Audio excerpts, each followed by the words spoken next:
When you're talking with clients at the moment around the world, what are they asking you and what are you saying? Yeah, so I think they're just trying to, firstly, make sense of the U.S. election and where things stand, where the race stands. And of course, it's understandable because it has been a dizzying 5 weeks from the horrendous debate to the failed assassination attempt to, of course, Biden dropping out and now the Democratic Party coalescing around Harris.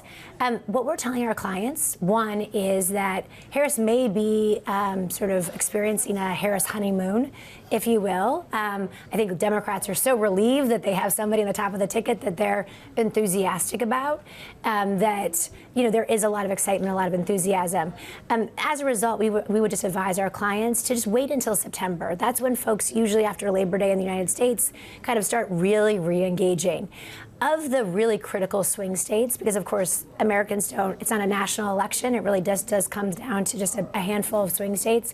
The most important is Pennsylvania. So to your point just earlier about the fact that Harris is now leading Trump, and again, wait until September to see where that poll settles, but Pennsylvania is the most critical swing state. Really, in many ways, the election will be decided by Pennsylvania. Harris basically has to win Pennsylvania to win. So our clients are asking about that, and then they're also asking, of course, about economic implications, the chances of tariffs, tax cuts, what happens to the Fed.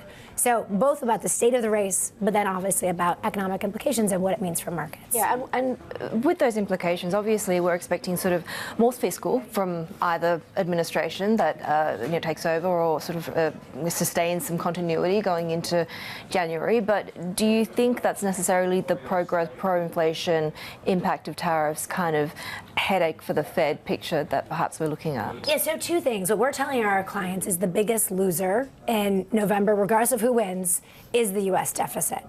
And that's not necessarily because we're actually expecting much more spending. We do expect if Trump gets elected, he will extend all those expiring Trump tax cuts. That's not necessarily going to be stimulative. That's more of just status quo, but it will be expensive. If Harris gets elected, she most likely will have to extend most of those, just politically speaking. So deficits will certainly increase. And then, of course, the really elephant in the room in the United States is that neither candidate will do anything about the most expensive part of the government's budget, which is entitlement spending, Medicare and Social Security. So deficits are going up. It may not be stimulative, but they're certainly going up regardless of who wins. And then to your question about, tariffs and the Fed, we'll see. And if President Trump does get elected, is it, just as much bite as it is bark, right? Because Trump 1.0, there was a lot of bark, there was some bite. I think our expectation is that he ideologically really wants to decrease the goods trade deficit between the U.S. and other countries. So not just with China, but with other countries. Now, Australia actually has a surplus with the U.S., so maybe they'll be saved.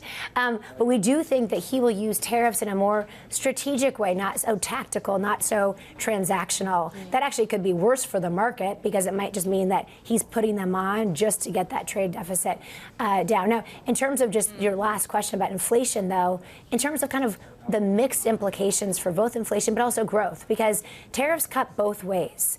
They can increase inflation for sure, but if countries retaliate, they can also hurt U.S. growth. So, our economists expect that you'll also see kind of maybe a stagflationary environment should he do exactly what he said he will do, and I think we should all take that with kind of a grain of salt.